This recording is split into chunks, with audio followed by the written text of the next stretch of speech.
Attaque terroriste à Namsigia, Tia, Noaka, décryptage du remaniement ministériel, procès Vincent Dabilgou, le financement des partis politiques en question et audition de Djibril Bassolé en France.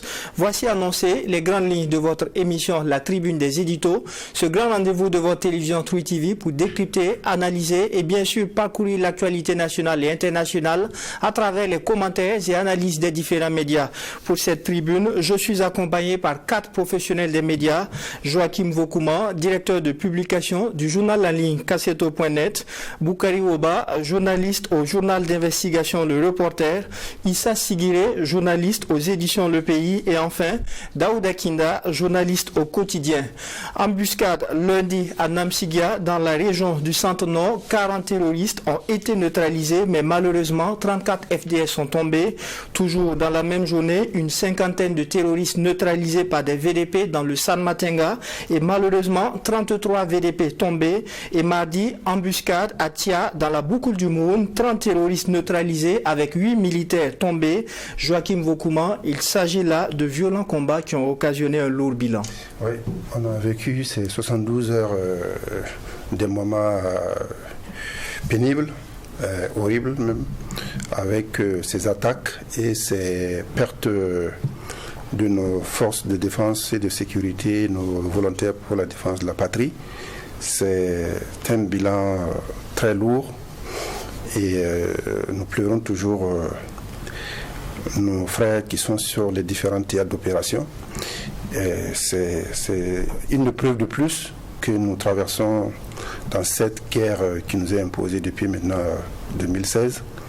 Et ce qui vient de se passer aussi montre aussi qu'il faut encore redoubler de combativité, de stratégie, affiner un peu plus nos méthodes pour mieux déjouer les guet-apens de l'ennemi. Et dans ces différentes attaques, quand on regarde un peu dans les détails, bon, il y a parfois des choses qu'on a vécues dans le passé et on pensait avoir tiré les leçons pour que cela ne se répète plus, comme le trajet Djibo, sur la route de Djibo, quand le convoi a encore été l'objet d'une embuscade. C'est assez troublant parce qu'on a vécu ça dans le passé à plusieurs reprises. Bon, c'est la preuve encore que l'affaire est très bien complexe. On salue la combativité de nos militaires, de nos forces de défense et de sécurité, nos volontaires pour la défense de la patrie, qui se sacrifient. Mais on doit reconnaître que l'ennemi est coriace.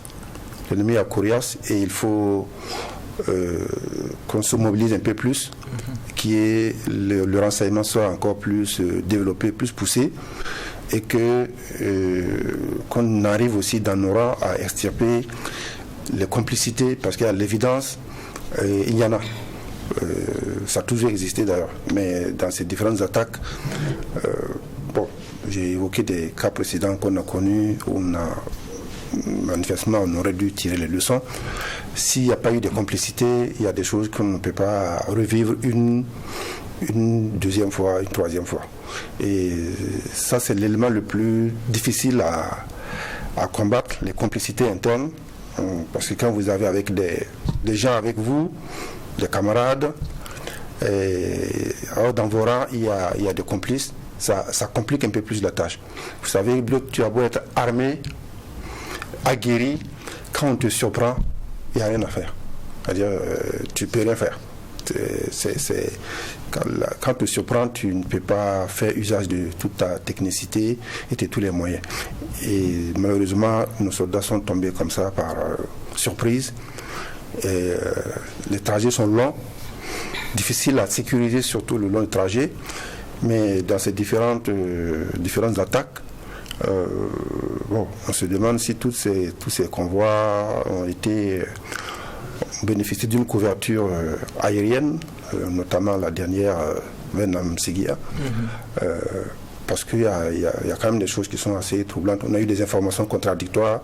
On a parlé de près d'une heure de combat. Voilà, donc ça, c'est...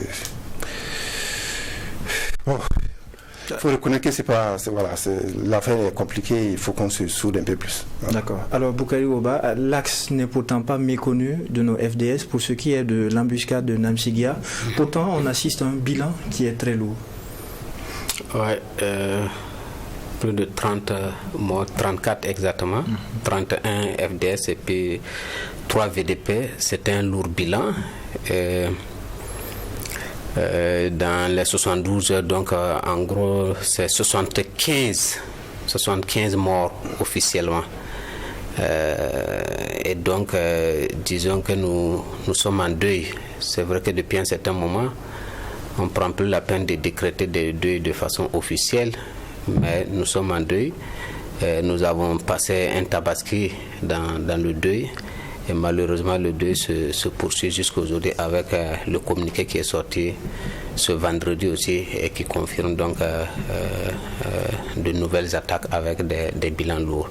Effectivement, ce qui est plus dommageable, c'est ce que Joachim disait tout à l'heure, à savoir qu'on a l'impression de vivre du déjà-vu, particulièrement sur ce tronçon Djibo-Namisigia.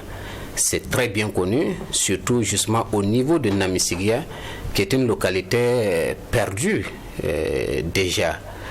Et donc ce tronçon a toujours été dangereux et ici on ne pourra pas faire le point de toutes les attaques que nous avons vécues dans ces environs-là. Et donc quand vous avez un convoi qui a pu se rendre à Djibo, et ça a été un succès, vous vous rappelez quand ce convoi est arrivé à Djibo, cela avait été célébré. Et malheureusement, les forces du mal savent toujours attendre.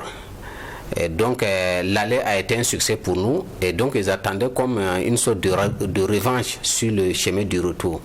Et il faut se rendre compte que peut-être que le retour a été moins sécurisé. Il y a eu moins de dispositifs sécuritaires, moins de prudence que lorsqu'on partait donc pour le ravitaillement.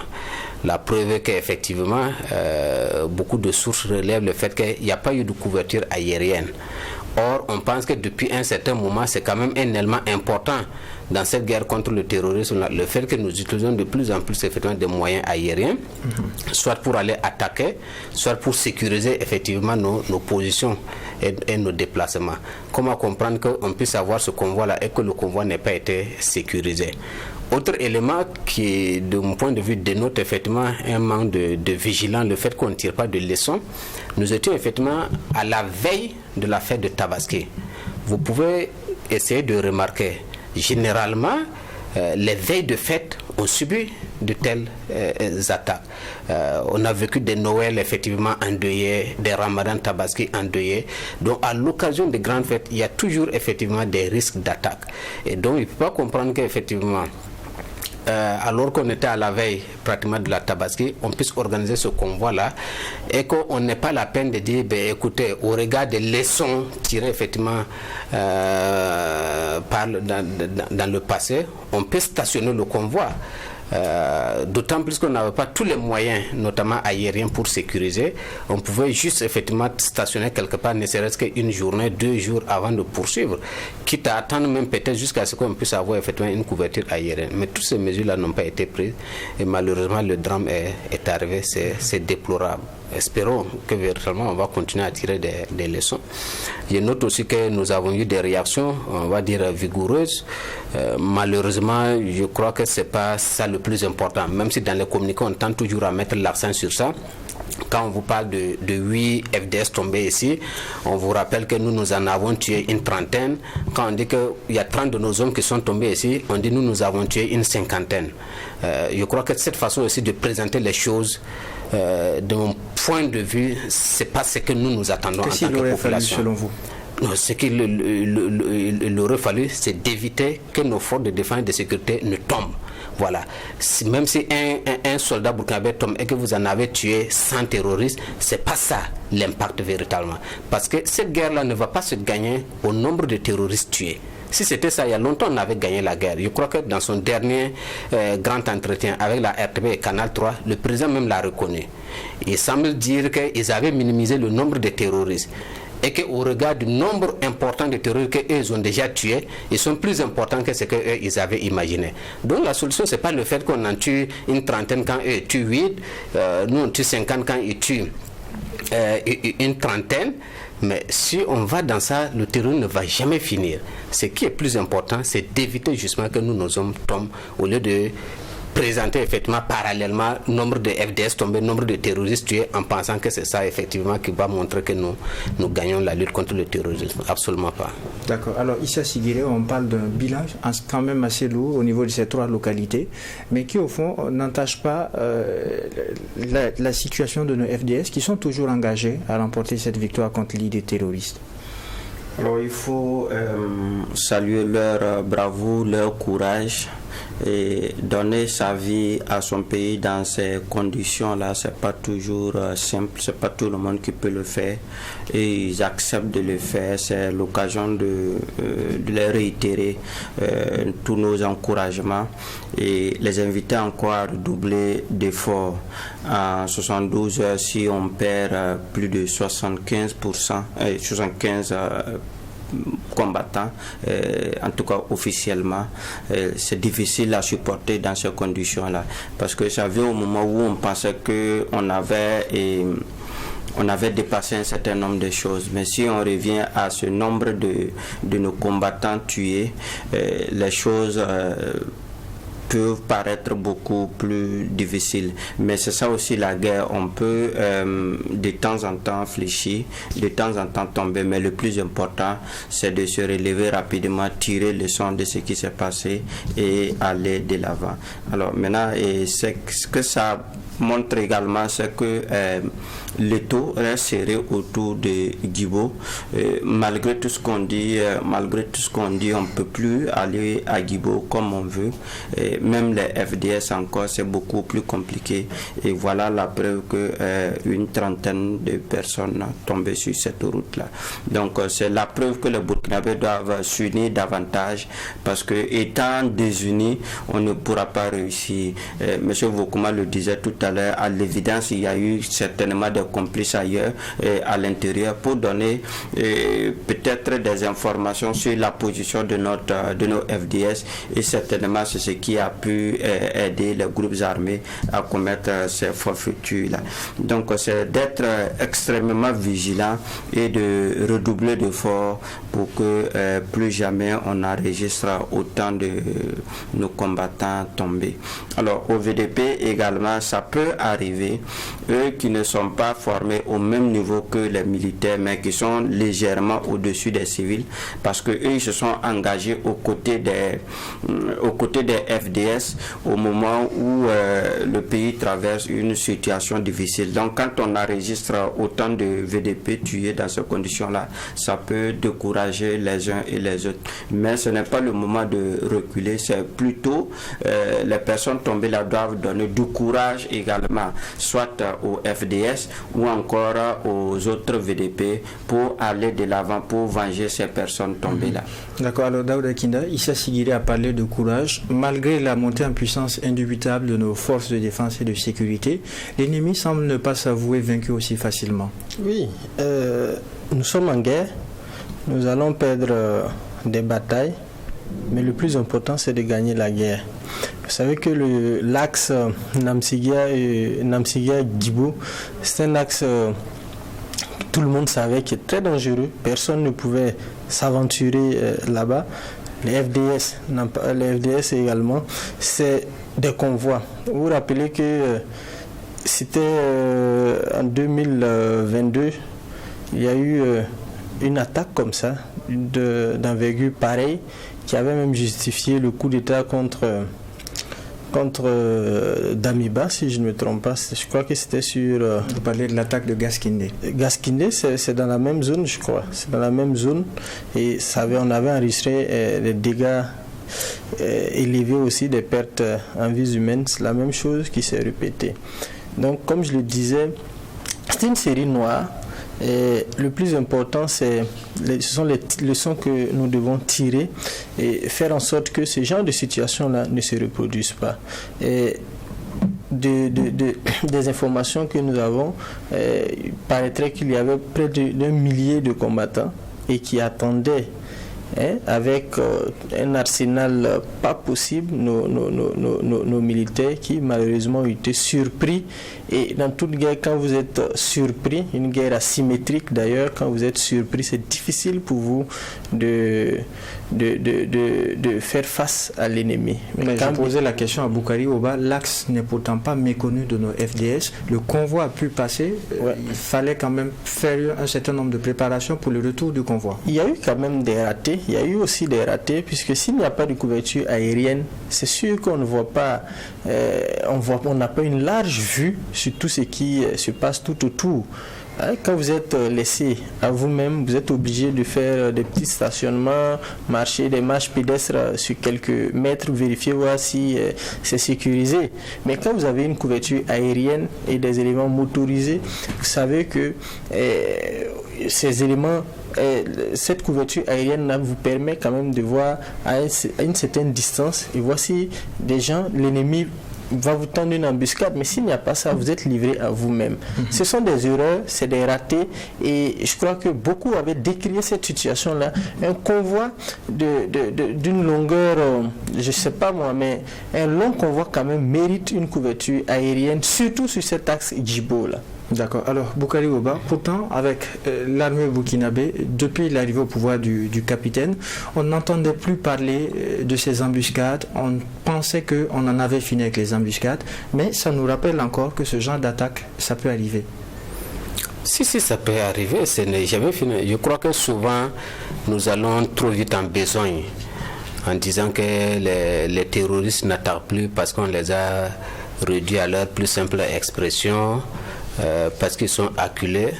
Or, nous oublions le qualificatif même de cette guerre-là, qui est que c'est une guerre asymétrique, c'est-à-dire que les terroristes ont l'initiative. Donc, ils décident par moment effectivement d'observer des pauses et puis par moment de revenir en force. Parce que pour tendre une embuscade, il faut bien que ça soit effectivement un convoi. Et donc, quand il y a un convoi, quand ils observent et qu'effectivement il y a un dispositif sécuritaire qui est assez impressionnant, et qu'ils voient que la puissance de feu n'est pas à leur avantage, ils n'attaquent pas. Donc il n'y a pas d'événement. Mais dès lors que vous allez baisser un peu la garde, ils seront toujours prêts effectivement à réagir. Donc ça veut dire qu'ils nous scrutent, ils observent, ils sont toujours là prêts à intervenir à la moindre erreur. Or, effectivement, le fait est que nous ne pouvons pas garder la vigilance, effectivement, de façon continue, de façon constante. C'est pas possible, définitivement, d'être aussi vigilant que ça. Mais il faut pourtant tout le temps se préparer. Moi, je suis persuadé qu'effectivement, en tout cas, c'est ma conviction, c'est qu'il y a eu de la négligence. Si tant est que jusqu'aujourd'hui, les informations qu'on a, c'est que ce convoi-là s'est fait, ce convoi retour-là s'est fait sans couverture aérienne. Ce n'est pas seulement que l'appui aérien n'était pas là pour faire le convoi avec effectivement les éléments terrestres, mais c'est qu'on n'avait même pas apparemment un appareil disponible.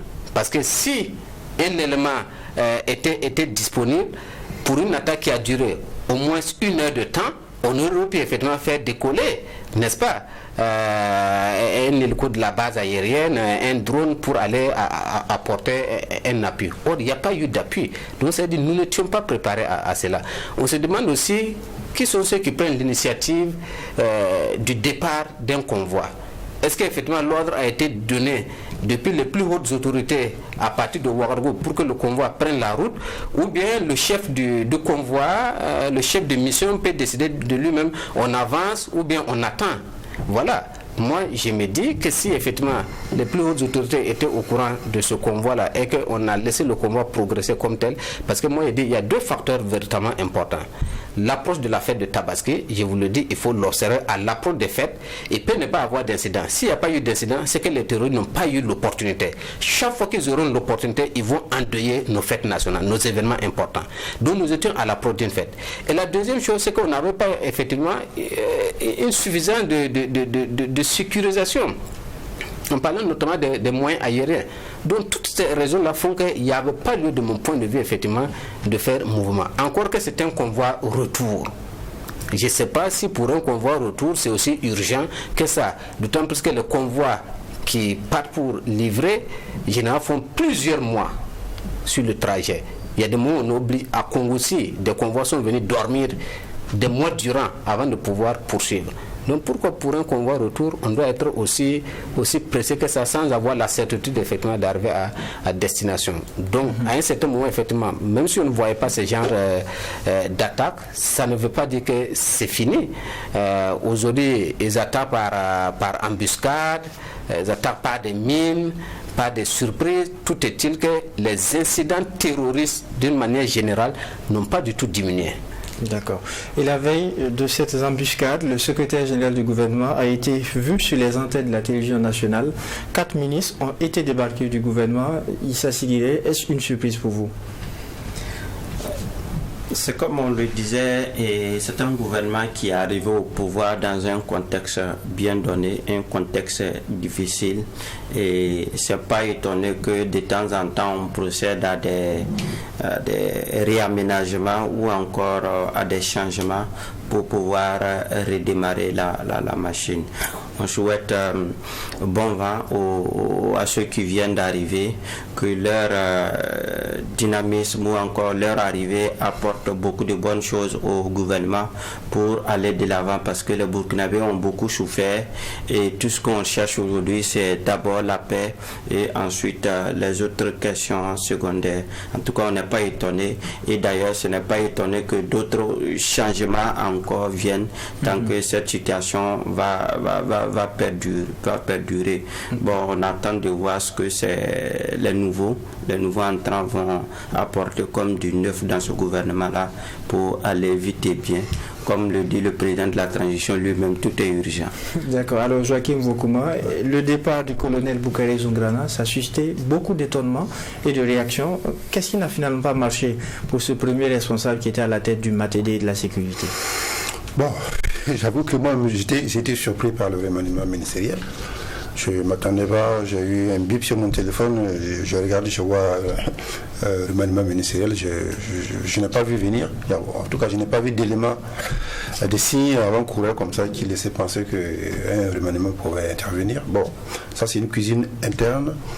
Le chef de l'État et le Premier ministre ont certainement jugé qu'il fallait opérer ce changement-là, à commencer par le ministre de l'administration territoriale et de la sécurité, qui était quand même un des éléments importants dans le dispositif de lutte contre le terrorisme aussi, parce que l'administration territoriale aussi, c'est celui qui gère les gouverneurs, les hauts commissaires, les préfets, tout ça, et tous ces gens-là, ils jouent un rôle très fondamental dans la lutte contre le terrorisme. Donc, il était quand même un élément important de ce dispositif-là. Bon, je ne sais pas, vous savez, on ne dit pas les motifs, sauf quand c'est tellement flagrant, on ne dit pas les motifs de limogeage des chefs d'État, des ministres.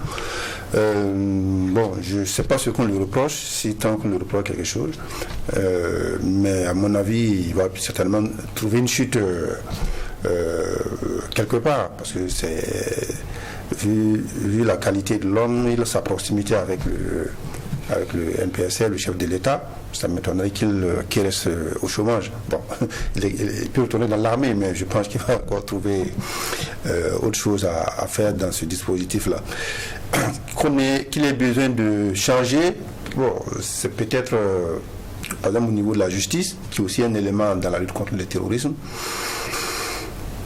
qu'il fallait donner un nouveau souffle avec la nomination de l'avocat. Puisque l'administration territoriale aussi a été remplacée par celui qui était le procureur de grande naissance de Ouagadougou à Karpala, donc qui est spécialisé dans la lutte contre le terrorisme. Donc il a quand même un profil aussi sécuritaire, il remplace un colonel, mais il a un profil aussi sécuritaire, parce que les procès qu'on a suivis là-bas, on voit comment les terroristes s'expriment et les messages qu'ils envoient. À la prison de haute sécurité à Lombila, ceux qui sont là-bas, ils répètent que s'ils sortent, ils vont refaire exactement ce qu'ils ce qu'ils ont fait qui les a conduits là-bas. Bon, donc lui aussi il a un rôle fondamental à jouer. Au niveau de l'agriculture, je me suis demandé si ce n'était pas pour donner vraiment une tonalité particulière au projet du chef de l'État de booster l'agriculture, la production agricole avec tout le projet qu'il a lancé.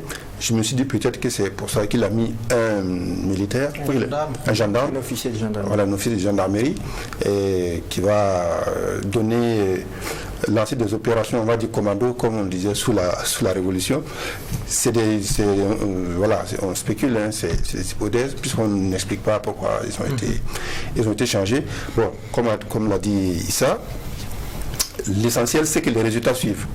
Voilà, si au niveau de la justice, les dossiers emblématiques, comme des dossiers ordinaires, hein, les citoyens ont le sentiment que la justice est rendue au nom du peuple, il aura rempli sa mission. Si au niveau de l'administration territoriale également, il y a une gestion saine des collectivités et que le renseignement aussi, parce qu'ils font aussi du renseignement, le renseignement aussi permet de lutter, de prévenir contre le... Bon, c'est un combat commun et chacun doit y mettre du sien et je suppose qu'ils ont étudié quand même le profil et les compétences de chacun avant de les nommer à ce poste-là. Et sur cette question de remaniement au niveau du journal Le Quotidien, à travers un édito, on estime que c'est du 109 pour plus de résultats. Exactement. En dehors de ceux qui étaient dans le secret des dieux, personne ne s'attendait de sitôt à un remaniement ministériel, même si c'est un minima. Le gouvernement reste à 24 ministres. Il n'y a que 4 ministres qui ont été changés. Le ministre de l'Agriculture qui devient M. Sombier, le ministre de l'Environnement M. Roger Barrot, le ministre de la Justice Maître Bayala, le ministre de la Justice, de l'administration territoriale, c'était le procureur du TGI Ouaga 2. C'est pas que leurs prédécesseurs ont démérité, mais comme dans une équipe de football, comme nous l'avons relevé dans notre éditorial, on change. Parfois, l'équipe pour donner du tonus à l'équipe gouvernementale, on change des pions pour donner du tonus à l'équipe gouvernementale pour pouvoir aller plus rapidement et atteindre les objectifs qui ont été fixés. Et par exemple, au niveau de l'agriculture, le président du FASO avait lancé l'initiative, le projet militaire pour l'agriculture. Certainement, c'est pour donner...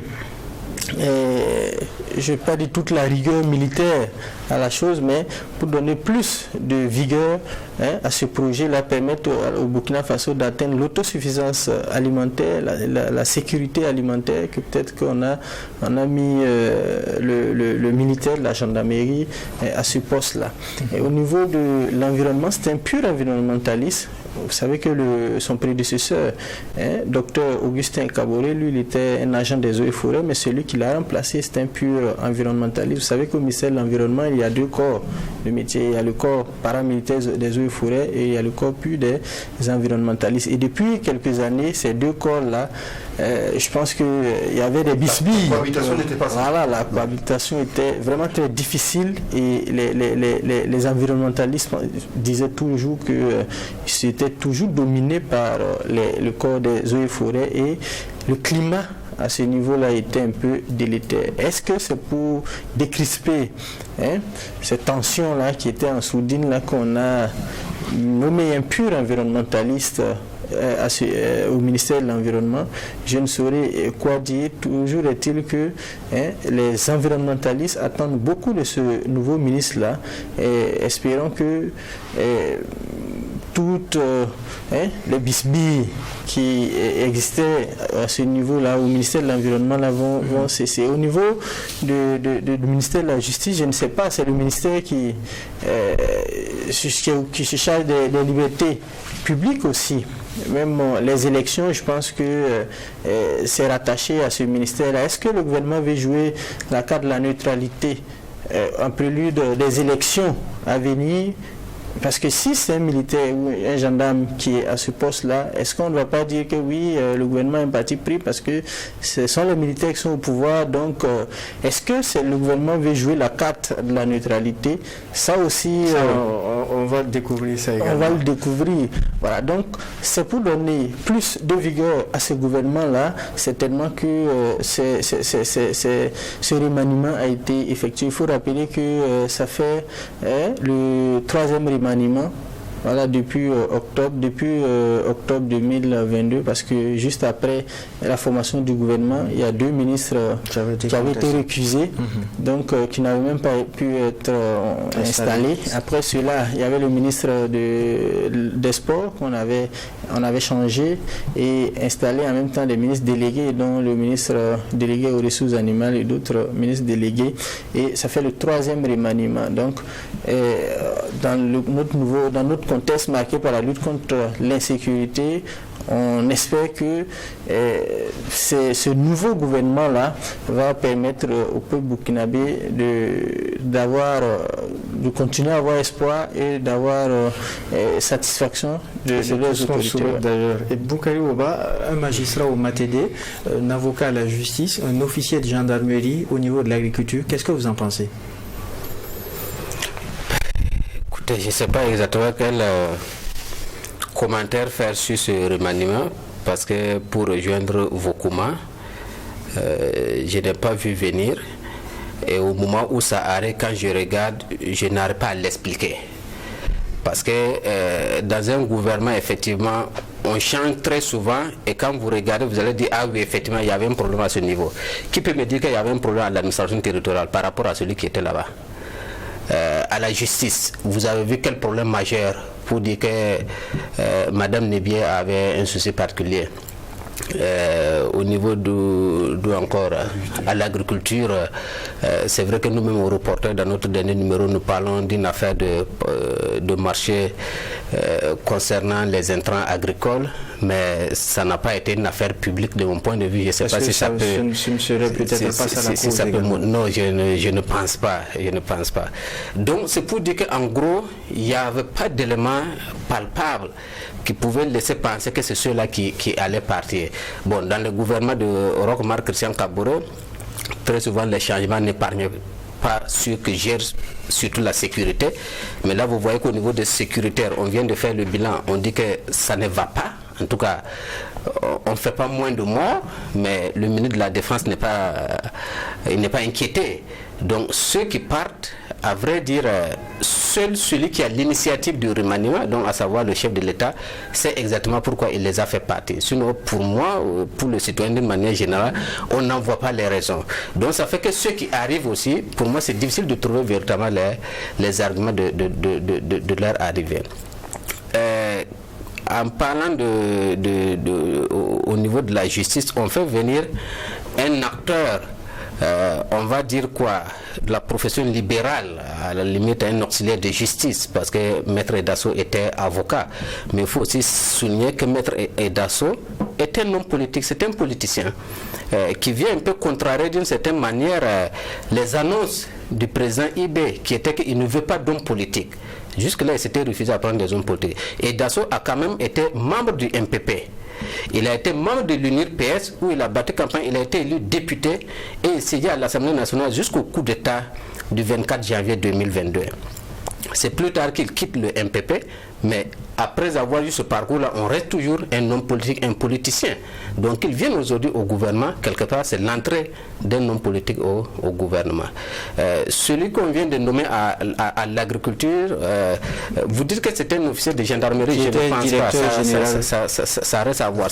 Il n'est pas de la gendarmerie. Il a eu à servir à la direction des sports de la gendarmerie. En fait, c'est un professeur de sport. Voilà. Okay. Voilà. Et donc c'est un corps spécialisé au niveau du groupement central des armées. Il peut être affilié affecté au niveau de n'importe quel corps. Il peut être affecté à l'armée de l'air, à la gendarmerie, au niveau des brigades de sapeurs-pompiers. Et c'est comme ça qu'il avait été entre-temps mis au niveau de la gendarmerie, au niveau de la direction des sports de la gendarmerie. Sinon, ce n'est pas un officier de gendarmerie, c'est véritablement un béret rouge. Oui, le commandant de l'armée n'est pas de la gendarmerie. Il était récemment directeur général de la SONAGES. Tout à fait. Quand il vient par exemple à la gendarmerie, il va porter la tenue de la gendarmerie. Si demain on l'affecte à la BNSP, il va porter la tenue des eaux et forêts. Si après il est à l'armée de l'air, il va porter la tenue de l'armée de l'air. Donc c'est quelqu'un, si vous voulez, c'est un électron libre qui peut servir partout. Sinon son corps, ce n'est pas un gendarme à proprement parler. Aujourd'hui, il est au ministère de l'Agriculture. Moi, de tout ce que je sais de son profil, je ne vois pas ce côté d'agriculteur, là, en tout cas d'un technicien agricole. Je ne sais pas exactement qu'est-ce qu'il va apporter à ce niveau. Quand bien même il vient de la SONAGES, on peut dire même au moment où il était nommé à la SONAGES, c'est une sorte de parachutage. Parce qu'aucun élément effectivement de son CV, en tout cas de ce qu'on a pu lire sur lui, ne laisse penser que c'est quelqu'un qui maîtrise ce domaine-là. Il fut directeur de cabinet du ministre des Sports, Cabré sous la transition. C'est quelqu'un, véritablement, si on l'avait nommé par exemple au ministère des Sports, on va dire, ah, voici quelqu'un, à la limite, on va dire l'homme qu'il faut à la place qu'il faut. Mais véritablement, à l'agriculture, on attend véritablement de voir. Au niveau de l'administration territoriale, comme vous-même vous l'avez dit, véritablement, si on avait fait un sondage en demandant qui sont ceux qui vont quitter probablement le gouvernement, on aurait cité tous les noms, sauf le colonel Boukari Zoungrana. Donc, il semblait bien s'y plaire. On voit aussi d'une certaine manière qu'il est en cohérence avec le MPSR et avec son président. Donc, c'est étonnant qu'il s'en va. Pourquoi on amène quelqu'un? Et ça reste tout de même une incertitude. Les changements sont aussi porteurs d'incertitude. Donc s'il y avait quelqu'un qui semblait avoir, de mon point de vue, un bon tempérament, il ne semble pas être un va-t-en-guerre, ce monsieur-là, et qu'on le change pour amener quelqu'un d'autre qu'on ne connaît pas encore, mais qu'on va apprendre à découvrir, ça reste quand même une marge d'incertitude et on ne sait pas si ça va être très bien géré. Donc à vrai dire, ce changement-là, pour moi, ça crée plus d'interrogations que ça n'apporte de réponse véritablement à des problèmes, si ces problèmes existaient véritablement. Parce que je ne voyais pas, au fond, quel problème ce gouvernement-là a. Sauf qu'effectivement, sur le plan de la sécurité, on n'a pas encore atteint justement ce point d'inflexion que nous espérons toujours. Donc, c'est un gouvernement. Vous parlez de changement, vous m'amenez à poser une question. On assiste à un remaniement un dimanche qui touche le premier responsable de l'administration territoriale de la sécurité. Le lendemain, une embuscade. Le surlendemain, une embuscade avec des bilans assez lourds. Est-ce que finalement on pourrait y faire un lien? Non, il n'y a pas de lien, puisque bon, et les ministres de la sécurité, vous voyez que depuis un certain moment, on ne sent même pas directement les acteurs de la sécurité sur le plan de la lutte contre le terrorisme. Depuis un certain moment, c'est beaucoup plus défense. C'est vrai que l'administration territoriale a un rôle important à jouer en matière donc, de sécurisation. Il a en partie la police, voilà, qui peut relever de lui, peut-être en partie la gendarmerie, mais ça reste tout de même de mon point de vue des éléments qui sont à côté de l'acteur principal qu'est la défense. Et les éléments qui sont tombés au cours de ces dernières 72 heures là sont des éléments de la défense et des VDP qui eux-mêmes d'ailleurs, au lieu de relever d'une certaine manière de la sécurité ou bien de la paramilitaire, répondent beaucoup plus justement de l'état-major général des armées. Donc je ne fais pas véritablement de lien. Moi je crois que s'il y a véritablement quelqu'un qui a pu justifier les dernières attaques là, c'est juste la fête qui était là, parce que ces gens-là, je le répète encore une fois de plus, chaque fois qu'ils pourront troubler un événement important dans notre pays, ils ne manqueront pas l'occasion de le faire, et là ils avaient l'occasion. Alors c'est un procès qui cristallise l'opinion publique, un procès, celui de l'ancien ministre en charge des Transports Vincent Dabilgou, au niveau du tribunal de grande instance Ouaga 1. On le sait, l'ancien ministre est poursuivi pour détournement de deniers publics et blanchiment de capitaux. Issa Sigiré, il y a eu beaucoup de révélations dans ce procès. Qu'est-ce qu'on peut retenir selon vous? Alors, le Burkina est malade, très malade, j'allais dire, et ça c'est l'une des causes de la maladie du Burkina, ce qui est en train d'être révélé au cours de ce procès-là, tout comme aussi celui des Pascal Zaïda et autres. Les deux procès à eux résument pourquoi le Burkina est malade. C'est-à-dire que la gestion du bien public, la gestion des deniers publics, comment les choses fonctionnent, et quand on apprend certaines choses, on est dessus parfois de notre administration. C'est pas forcément de tous les acteurs de l'administration, mais de certains, de par leur façon de gérer le bien public, de leur façon de prendre des légèretés avec les biens publics, les règles même de fonctionnement et les règles de procédure. Et tout ça, ça explique un peu notre situation. Et moi, je pense que heureusement que nous vivons cela dans une période de transition. C'est l'occasion de pouvoir changer tous ces trucs-là. Et pour moi, ce sont des choses qu'on doit revoir pendant les périodes de transition, de sorte que, comme le disait et le président ghanéen, même si un démon revenait au pouvoir, qu'il n'ait pas la possibilité de faire un certain nombre de choses, c'est-à-dire améliorer les textes en matière de gestion des ressources humaines. Sinon, tant que ce système-là va continuer, va perdurer, c'est pas évident qu'on puisse atteindre le développement que nous voulons. Parce que si un individu peut contracter avec une entreprise, au lieu de livrer le produit en question, on livre de l'argent liquide, vraiment on a atteint quand même le fond, j'allais dire. Donc encore une fois, c'est en période de transition et les autorités actuelles doivent ouvrir l'œil et le bon, de sorte à ce qu'on puisse avoir en tout cas une nette amélioration à ce niveau-là. Aujourd'hui, on est fiers de voir une justice indépendante par rapport à certains trucs, certains appareils judiciaires de la sous-région. En tout cas au Burkina, c'est ce qu'on remarque. On préfère aussi que cette transition-là aussi soit mise à profit pour pouvoir améliorer la gestion des deniers publics. D'accord. Alors Joachim Vokuma, déjà il y a eu beaucoup de révélations dans ce procès. Quelle analyse est-ce que vous en faites déjà? Bon, déjà rappelez-vous, on a parlé de ça ici. Au début, il y a eu une bataille de procédure, parce que ces avocats considéraient qu'ils devaient être jugés par la Haute Cour de justice, parce que les faits ont été commis dans l'exercice, ou en tout cas à l'occasion de l'exercice de ses fonctions de ministre. S'il n'était pas ministre, il n'aurait pas pu faire ce qu'on lui reproche. Bon, ça, ce débat est clos, puisqu'ils ont décidé qu'il pouvait être jugé par le tribunal de grande instance, le tribunal de droit commun, et non la Haute Cour de justice. Effectivement, on a appris beaucoup de choses de ce procès. Bon, le pauvre Dabilgo, lui, il a été pris. Mais je mets mon doigt à couper qu'il n'est pas le seul à avoir barboté dans ce genre de pratique, parce que, bon, c'est le contexte politique qui est comme ça. Le financement des partis politiques dans notre pays n'est pas réglementé. Justement, est-ce qu'il ne faudrait pas la réglementer? Oui, bien sûr. Bien sûr. Qu'est-ce qu'il faut changer? Oui, non, il y a des expériences dans d'autres pays. On peut voir, on peut plafonner. Déjà, on peut plafonner les dépenses de campagne.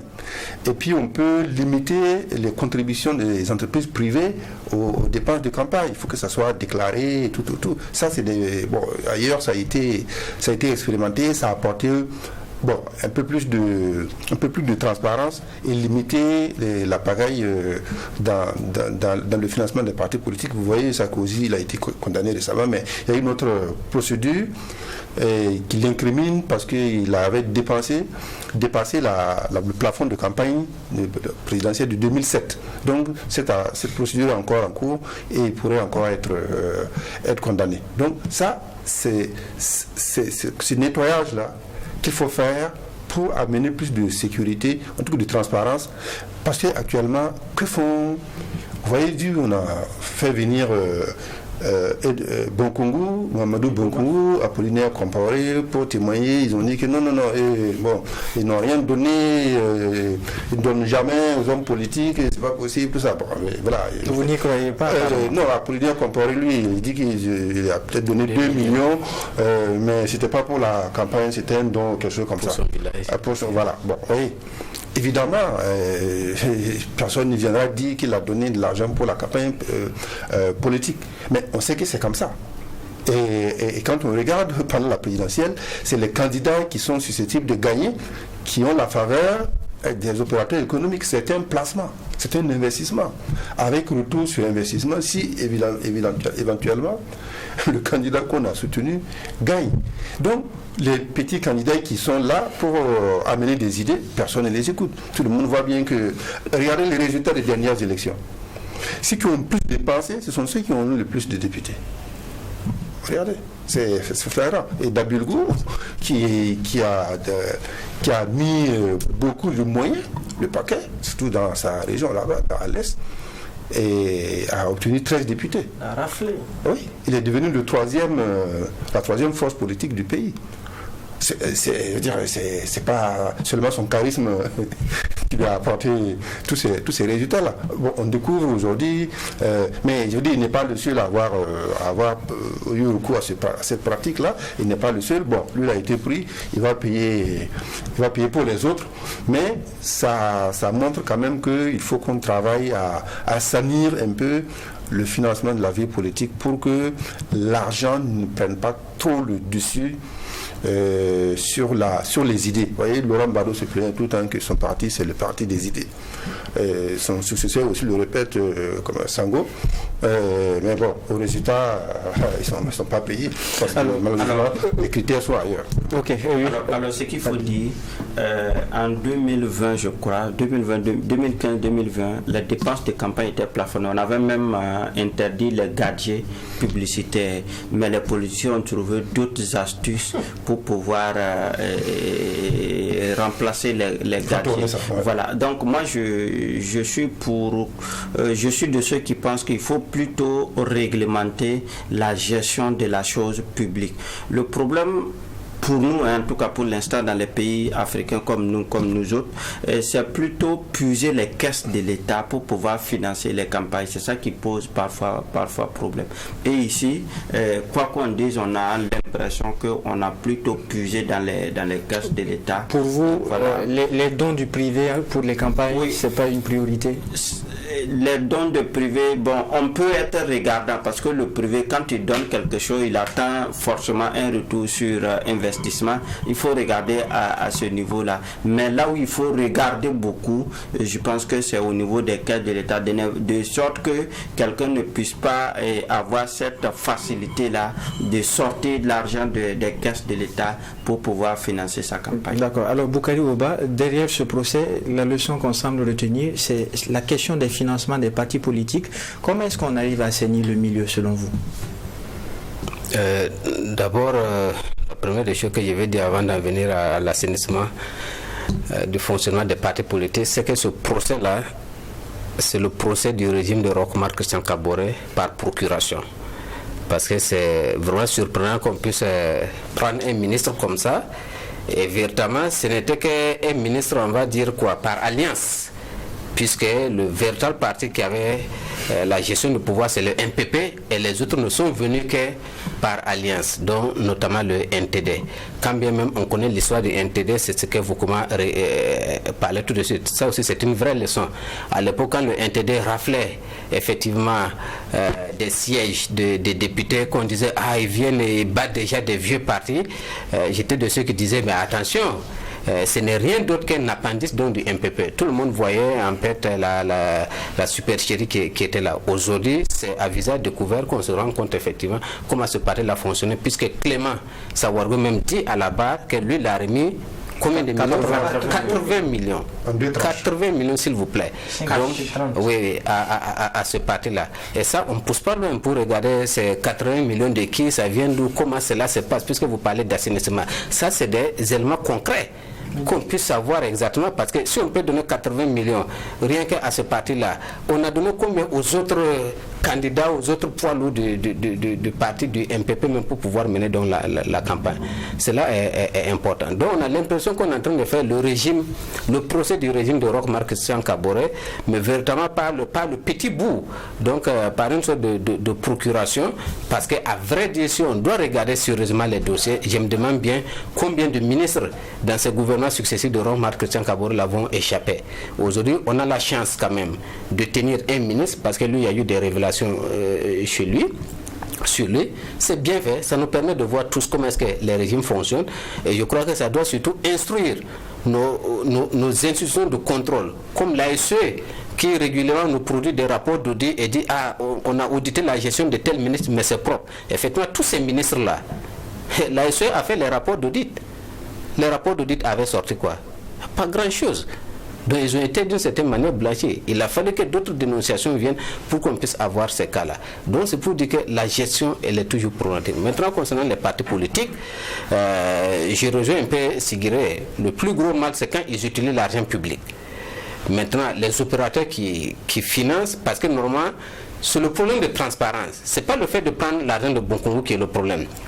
Mais le prendre et ne pas le faire savoir, ça pose problème. Et vous avez vu à la barre, ils viennent dire non, ils n'ont rien donné.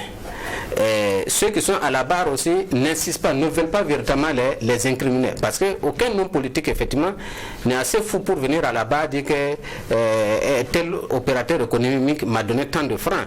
Ce serait sa mort politique pour toujours. Parce que demain, quand il va aller faire ces quelques mois à la maison d'arrêt et sortir, s'il a encore la chance de pouvoir compétir, il aura toujours besoin de son arrêt. C'est là où se trouve véritablement le problème. Il faut appeler les institutions de la République à jouer véritablement leur rôle et à sanctionner comme il se faut. Il y a un élément qui paraît peut-être anodin. Quand on appelle des DR pour qu'ils viennent signer des décharges pour avoir pris des montants exorbitants de carburant, alors qu'ils n'ont pas empoché ce carburant-là, et ils acceptent de signer. Et ces gens-là comparaissent pratiquement comme quoi? Comme témoins, non? Ils vont juste témoigner et puis partir. Mais c'est des gens qu'il faut condamner. Pour complicité. Il faut les condamner pour complicité. Tu ne peux pas te donner, peut-être, je prends l'exemple, 200 000 francs de carburant, puis on vient de signer pour 10 millions de carburant. Et vous acceptez de signer sans avoir empoché les 10 millions de carburant. Mais vous êtes un corrompu. Vous êtes dans la malversation. Ils doivent être condamnés. Mais toutes ces personnes-là vont venir juste effectivement témoigner, charger une individu et puis repartir et les mêmes pratiques vont se poursuivre. D'accord. Alors nous sommes en fin d'émission. 30 secondes pour vous pour parler de votre édito un peu sur ces questions. Et il est intitulé L'entrepreneuriat politique, un business juteux au Burkina. De quoi s'agit-il? Entrepreneur politique, peut-être, nombriliste politique, certainement. Toujours est-il que c'est un business juteux sous nos cieux. Vous vous rappelez des déclarations de Marcel Tankwano à la barre lors du procès affaire incendie du palais du Mogo-Nava. Il a déclaré qu'il est entrepreneur politique. Entrepreneur politique, ça veut dire quoi concrètement? Sous nos cieux, ce sont des individus, vous connaissez bien l'expression taper en dessous de la ceinture. Ce sont des gens qui créent des organisations de la société civile. Parfois, ça a été suscité soit par des acteurs économiques ou politiques. D'autres n'ont pas été suscités. C'est eux-mêmes qui créent leur organisation de la société civile pour faire la mendicité entre griffes. Lorsque un acteur économique ou un politicien a des soucis, il va le voir, il propose une offre de service, moyennant quand même quelque chose et défendre cette personne-là. Ce que nous appelons nombriliste politique, parce qu'il ne pense qu'à lui-même, qu'à ses propres intérêts, et au lieu même de l'entrepreneur politique, parce que l'entrepreneur politique, déjà, il a une position politique, déjà, il a déjà une position politique qu'il met à profit pour ses propres intérêts. D'accord. Alors, et nous allons aborder très rapidement le dernier sujet. Le Burkina Faso a dénoncé au cours de la semaine l'attitude des autorités françaises dont l'Assemblée nationale a auditionné l'ancien chef de la diplomatie burkinabé, Djibril Bassolé Boukari. Comment est-ce qu'on a pu en arriver là avec quelqu'un qui a bénéficié d'une évacuation pour des raisons de santé? Oui, c'était en 2020, n'est-ce pas, que Bassolé a été sorti comme ça, envoyé en France pour des soins. À l'époque, je me rappelle très bien que j'étais de ceux qui étaient opposés à cette évacuation. Mais à la dernière minute, nous avons tous été pris de compassion au regard, effectivement, de l'état de santé, de l'apparence de ce monsieur-là. On a dit, moi j'étais convaincu qu'il allait partir, il n'allait pas revenir. Mais j'étais de ceux qui avaient fini par dire, laissons-le partir. Même s'il ne revient pas, on en tirera les leçons. Aujourd'hui, les leçons sont là. Effectivement, c'est curieux que l'Assemblée française ne trouve pas quelqu'un d'autre à inviter à l'Assemblée pour entendre qu'elle n'est plus de justice, que quelqu'un qui a été condamné à 10 ans, qui en réalité est en fuite, que cette Assemblée prend pour auditionner. Donc on peut comprendre effectivement la colère, la frustration du gouvernement burkinabé. J'espère bien qu'ils ont adressé effectivement cette note de protestation au gouvernement français, mais ça va donner quoi? Dans tout le cas, il y a déjà une déchirure entre les deux parties, donc chacun en fait à sa tête. D'accord. Alors très rapidement, Joachim Voukouma, un mot. Oui, bon, comme il l'a rappelé, c'est vraiment pour des raisons sanitaires qu'il avait été évacué en France, où il a subi une grosse opération. Et sous le MPP, on lui avait demandé de rentrer. On lui avait envoyé un courrier pour lui dire de rentrer. Et son médecin avait fait un dossier médical pour dire que bon, il avait besoin de soins supplémentaires. Donc il est resté. Je sais que sous le MPSR 1 également, par la valise diplomatique, on lui avait dit de rentrer. Et pour des raisons médicales encore, je crois qu'il a été, voilà, on lui a laissé encore pour pouvoir se soigner. Et bon, sauf que le citoyen burkinabé ne peut pas comprendre que quelqu'un qui est sorti ici pratiquement sous civière qui était donné pratiquement pour mort. Bon, on a vu participer au Qatar, à préparatif de la réconciliation au Tchad, puis il était au Tchad. Puis bon, il était encore récemment dans un panel à Paris, là, et puis l'Assemblée nationale, donc il fait des interviews. Donc bon, le citoyen ne peut pas comprendre que voilà, qu'il soit guéri et qu'il ne rentre pas. Donc ça fait un peu désordre. Bon, si sa santé va mieux, tant mieux pour lui. Mais il faudrait peut-être que voilà, ils comprennent que du côté de Burkina ici, ces sorties ne sont pas très bien perçues par l'opinion, pas seulement par le gouvernement. D'accord, on termine avec vous, Issa Sigiri, en 10 secondes. Qu'est-ce que vous pensez de ce qui a été adressé par les autorités burkinabées? Alors, c'est normal que les autorités burkinabées soient frustrées par le comportement de la France notamment, et cela vient rajouter aussi à des cris qui ont déjà eu lieu entre ce gouvernement et les autorités françaises. Mais rappelez-vous, avant cette audition de l'Assemblée nationale française, il y a eu des sorties médiatiques à plusieurs reprises, des voyages à plusieurs reprises, et ça ne rassure vraiment pas. Et peut-être que en plus de la note de protestation, le MPSR2 va demander aussi à ce qu'il rentre au pays, parce que ce n'est pas normal que lui, il ait cette possibilité-là de donner des conférences, d'accorder des interviews, auditionner par des institutions, et que d'autres condamnés au même truc que lui soient encore ici. On a vu la liberté de 72 heures, la permission de 72 heures accordée au général Gilbert Diendéré. Ça a créé un grand tollé. Mais d'autres sont hors du pays, sortent ce qu'ils veulent, se prononcent, accordent des interviews. Donc ça peut donner le sentiment qu'il y a deux poids, deux mesures. Soit on trouve une mesure pour pouvoir régler le problème de l'ensemble des personnes qui ont été condamnées dans ce cadre-là, et soit aussi on met tout le monde sur le même pied d'égalité. Sinon condamner d'autres comme les Gilbert Diendéré et laisser d'autres se promener, ça fait un peu désordre. D'accord, et nous sommes en fin d'émission. On s'arrête ici pour votre émission La Tribune des éditos, une émission qui donne uniquement la parole aux professionnels des médias. Merci à vous qui l'avez suivi. Merci aux équipes techniques de réalisation, et on se retrouve, Dieu voulant, le week-end prochain pour un autre numéro, mais d'ici là, portez-vous bien.